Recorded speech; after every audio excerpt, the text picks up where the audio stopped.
Un train très lent qui se dandine sur les rails. Pas de doute, la ligne Bréauté-Fécamp périclite. Elle va d'ailleurs être fermée la semaine prochaine pour officiellement 2 ans de travaux. Seulement, les usagers n'y croient pas trop, ni à la rénovation, ni à la réouverture. C'est pour cela qu'ils manifestaient ce matin en gare de Fécamp.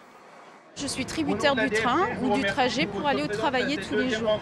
Et mes conditions de vie, tous les jours, sont remises en question parce qu'en fait, il y a des décisions qui sont prises, des travaux qui nous disent, depuis des années, on nous dit que ça doit être fait.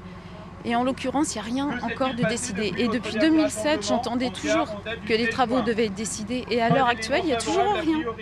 La ligne transporte près de 600 passagers chaque jour en 7 allers-retours. Ils sont moins nombreux depuis que la vitesse du train a été limitée à 40 km/h. Des voyageurs réunis en association qui veulent obtenir l'assurance que les travaux seront bien budgétisés pour être programmés. Pour nous, le problème, c'est le financement et une date réelle de travaux. On ne veut pas une date de réouverture, on veut une date de travaux, puisque comment annoncer une date de réouverture si on n'a pas un plan de travaux ?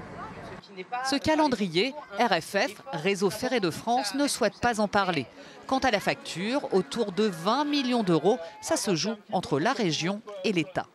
Il y a aujourd'hui des discussions avancées entre la région Haute-Normandie, dont j'indique quand même qu'elle vient d'accorder un soutien à hauteur de 100% de 2 millions d'euros pour les études préalables à cette ligne, ce qui montre toute sa détermination à faire en sorte qu'il y ait une réouverture rapide. L'État devrait annoncer d'ici 15 jours le montant de sa participation, mais dès samedi prochain, les usagers de la ligne devront circuler sur des bus. Normalement, cela ne durera que 2 ans.